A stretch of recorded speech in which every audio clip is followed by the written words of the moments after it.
हमें मोहब्बत नहीं है जिंदगी जिंदगी। अगर बात हमारे रसूल सल्लल्लाहु अलैहि वसल्लम और उनकी बात जब सहाबा का आई तो हम अपनी जान माल और हर चीज को बात कर देंगे, लेकिन कभी पीछे नहीं हटेंगे। और जो नबी की जात पाक को खतरे में छोड़कर पीछे हट गए थे, भाग गए थे, फरार कर गए थे, उनके बारे में क्या ख्याल है जनाब का? मुतल कुमी साहब, आपने पूछा कि उनके बारे में क्या ख्याल है जनाब का, तो ये जनाब आपको जरूर जवाब देगा। लेकिन सबसे पहली बात, मुतल कुमी साहब आप कुछ नाम तो बताते कि कौन कौन भागे।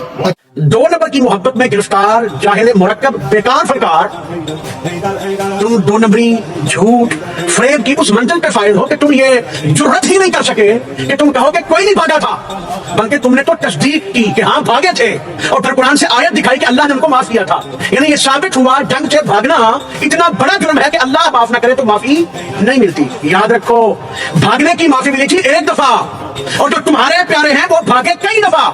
अब या तो तुमने वो आयत दिखानी है जिसमें लिखा हो कि तुम जब जब भागोगे हम उन्हें माफ करेंगे, और वो तो है नहीं, वो तो तुम दिखा नहीं सकते, और फिर तुमने कहा नाम नहीं बताए। बड़ा शौक है तुम्हें नाम सुनने का, तुम्हें इतनी अकल और फहम नहीं है कि अगर वो कोई नामालूम लोग होते जो भागे थे तो हमें बात करने की जरूरत क्या थी। तुम्हें शौक है ना नाम जानने का, किताबें भी तुम्हारी, लिखने वाले भी तुम्हारे, हुज्जत भी तुम्हारे लिए, और ये रहे तुम्हारे प्यारों के नाम।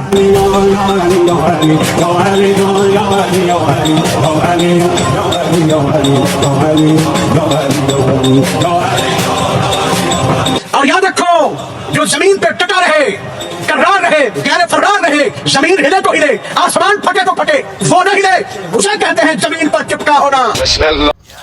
12 सुपर नबियों की मोहब्बत में गिरफ्तार, 12 सुपर तकिएबाजों की मोहब्बत में गिरफ्तार, मुतउल कुम्मी बेशुमार मुतों की पैदावार। सारों से पहले दोस्तों इसके लिए तालियां बजाओ, इसने थोड़ी इल्मी गुफ्तगू की है, 2-3 किताबों के हवाले पेश किए, तालियां हो जाए।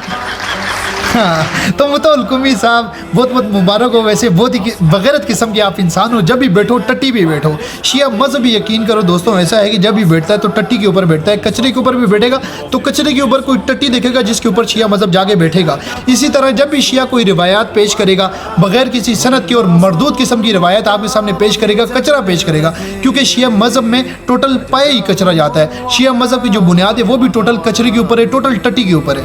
ये कहने में कोई बुराई नहीं है, क्योंकि आपके सामने ये जो मुतउल कुम्मी साहब ने 2 रिवायात मुझे दी, 2 तो बगैर असनाद के हैं, इसमें से एक ही हम बात करें जो सामने लगी हुई है। मुतउल कुम्मी साहब आपको शर्म नहीं बगैर सनद के देते हुए, और आपने वो रिवायत दी है जो हम सनद के साथ भी देखें तो जिसके अंदर रावी है अबू हशाम रफ़ाई, जो परले दर्जे का मरदूद रावी है।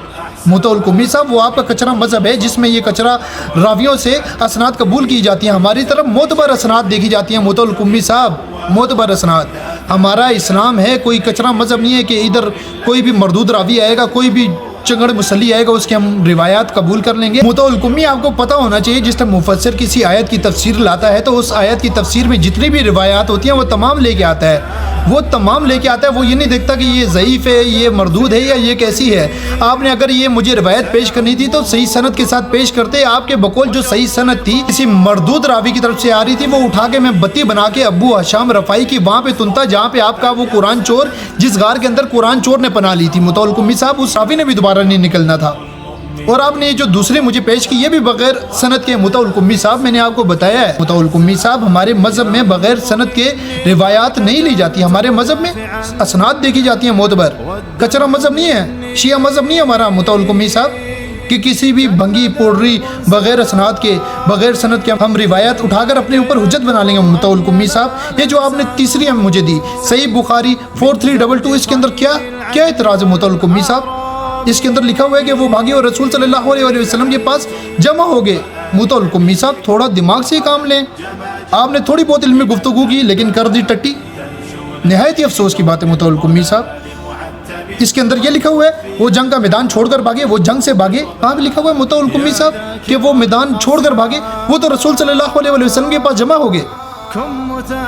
मुतउल कुम्मी साहब नहायत ही अफसोस की बात है, आप इस किस्म की टट्टी करेंगे, मुझे आपसे ये उम्मीद नहीं थी। मैंने सोचा था ये जो आपने अपने पीछे कुछ किताबें रखी होती हैं बेशक उनके अंदर लानत के अलावा कुछ नहीं है, लेकिन कुछ ना कुछ आप पेश कर देंगे कोई सही चीज़, लेकिन आपने तो टोटल टट्टी कर दिया मुतउल कुम्मी साहब। तो मेरे दोस्तों ये था मुतउल कुम्मी, और मुतउल कुम्मी का जो इल्म था जो इसने 12 सुपर नबियों से लिया है, ठीक है। तो ये वो इल्म था कि इसने जो पहला हवाला जंग ओहद का दिया वो भी बगैर सनद के, अगर ये सनद के साथ देता भी सही, ये उम्मीद है कि आगे वीडियो में कहीं जाके ये सनद के साथ देगा जंग ओहद का, और उसके अंदर अबू हशाम रफ़ाई को मैं बत्ती बनाकर उस गार में तुरूंगा ताकि वो गार वाला अकेला न रहे, ठीक है। دوسرا اس نے حوالہ دیا جنگ خیبر والا بغیر کسی سند کے. اس جاہل کو یہ بھی نہیں پتا کہ اسناد بھی دیکھی جاتی ہیں, روایت کے ساتھ سند بھی ہونی چاہیے, اور اسناد جو ہوتی ہیں وہ معتبر ہونی چاہیے, کیونکہ اس کو شاید ہمارے مذہب کا نہیں پتا. یہ شیعہ مذہب میں اسی طرح کی ٹٹی مٹی ہوتی ہے, اسی طرح گندی ہوتا ہے. پھر شیعہ مذہب جب بھی اہل سنت کے اوپر کوئی باطل دعویٰ پیش کرتا ہے اپنا اور اس کے اوپر روایات پیش کرتا ہے, تو وہ ایسی کچرا مردود قسم کی روایات پیش کرتا ہے, کیونکہ شیعہ مذہب میں ایسا ہی کچرا پایا جاتا ہے. ٹھیک ہے. اور تیسرا جو اس نے جنگ حنین کا اس نے یہ حوالہ دیا, اس کے اندر کچھ بھی نہیں ہے. اس کے اندر یہ ہے کہ وہ بھاگے, حضرت عمر بن خطاب رضی اللہ تعالیٰ عنہ سے ملے اور وہ رسول صلی اللہ علیہ وسلم کے پاس جمع ہوئے. اس کے اندر یہ ذکر نہیں ہے کہ وہ جنگ چھوڑ کر بھاگے, جنگ سے بھاگے, جنگ کے میدان چھوڑ کر بھاگے. وہ تو رسول صلی اللہ علیہ وسلم کے پاس بھاگ کر جمع ہوئے. میں یہ جو چیخ ماری ہے کہ جو آسمان کو چیر دے, زمین ادھر سے ادھر ہو جائے اور وہ زمین پہ ملا رہتا ہے. ٹھیک ہے. وہ جو زمین پہ ملا رہتا ہے, یہ جو مطاع القمی صاحب آپ نے یہ جو بات کی ہے, یہ مجھے پتہ ہے کیوں کی ہے. یہ میں اپنی عوام کو بتاتا ہوں, میرے دوستوں, یہ جو شیعہ مذہب ہے یہ نہ کہ صرف ہمارے خلفائے ثلاثہ کے اوپر اور ہمارے رسول صلی اللہ علیہ وسلم کے صحابہ کے اوپر بکواس کرتا ہے, بلکہ انہوں نے تو حضرت علی رضی اللہ تعالیٰ عنہ کو بھی نہیں چھوڑا. یہ تو اپنی کتاب تفسیر عیاشی میں لکھتے ہیں کہ جب جنگ احد ہو رہی تھی تو رسول صلی اللہ علیہ وسلم کو جب زخم لگا ہوا تھا تو رسول صلی اللہ علیہ وسلم حضرت علی رضی اللہ تعالیٰ عنہ کے پاس آئے اور حضرت علی رضی اللہ تعالیٰ عنہ سے پوچھتے ہیں کہ اے علی تم کہاں پہ تھے؟ تو حضرت علی فرماتے کہ میں زمین سے ملا ہوا تھا. تو رسول صلی اللہ علیہ وسلم نے فرمایا کہ اے علی تمہارا گمان تمہارے ساتھ ہے. مطلب یہ زمین سے ملا ہوا تھا, لڑے تھے, زمین ادھر سے ادھر نہیں ہو رہی تھی, آسمان پھٹ رہا تھا, زمین چیر رہی تھی, اور رسول صلی اللہ علیہ وسلم کو زخم آ گیا. حضرت علی ساتھ نہیں ہے. رسول صلی اللہ علیہ وسلم کو پتہ ہی نہیں ہے کہ حضرت علی کہاں پہ ہے. رسول صلی اللہ علیہ وسلم کے دان مبارک شہید ہو گئے. رسول صلی اللہ علیہ وسلم پر دشمنوں نے حملہ کر دیا, تو حضرت علی رضی اللہ تعالیٰ عنہ کا رسول صلی اللہ علیہ وسلم کو پتہ ہی نہیں ہے. رسول صلی اللہ علیہ وسلم تو حضرت علی رضی اللہ تعالیٰ عنہ سے پوچھ رہے ہیں کہ تم کہاں پہ تھے, کہاں پہ تھے. مطلب رسول صلی اللہ علیہ وسلم نے حضرت علی رضی اللہ تعالیٰ عنہ کو نہیں دیکھا. یہ شیعہ لکھتے ہیں, یہ ہم نہیں کہتے.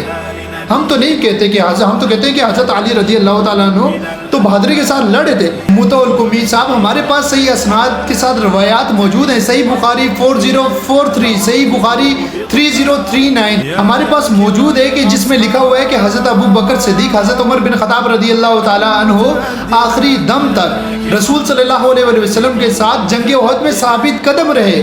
ابو سفیان رضی اللہ تعالیٰ عنہ جب رسول صلی اللہ علیہ وسلم کے مخالف تھا جنگ احد میں, تو انہوں نے بھی جن صحابہ کا پوچھا تھا کہ وہ شہید ہو گئے ہیں, وہ حضرت ابو بکر صدیق اور حضرت عمر بن خطاب رضی اللہ تعالیٰ عنہ تھے.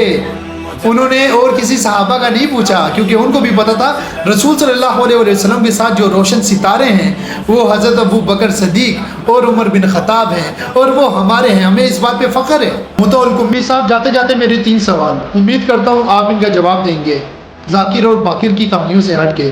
مطاع القمی صاحب سوال نمبر 1, یہ جو قرآن آپ کے اور ہمارے گھروں میں موجود ہے, اگر کوئی شخص اس قرآن کو جعلی قرآن کہے یا وہ یہ کہے کہ یہ قرآن تحریف شدہ ہے, مطلب جو اللہ تعالیٰ نے قرآن کی حفاظت کا وعدہ کیا ہوا تھا اللہ اس وعدے کو مکمل نہ کر سکا, کوئی شخص, کوئی ملعون شخص ایسا کہے, وہ شخص ملعون شخص مسلمان ہے یا کافر ہے؟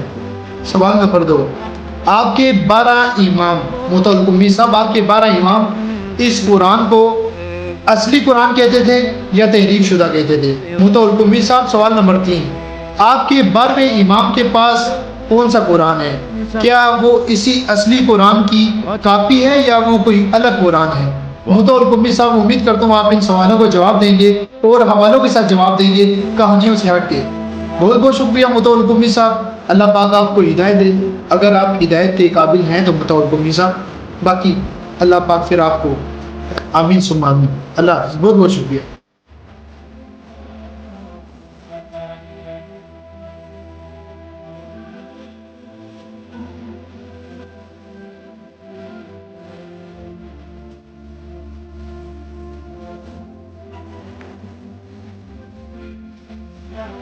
على النبي محمد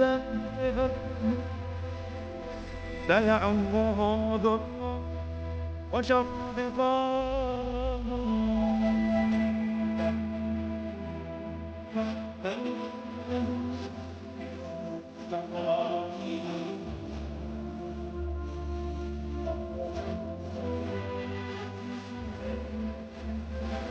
يا تجدهم دافئا والسمع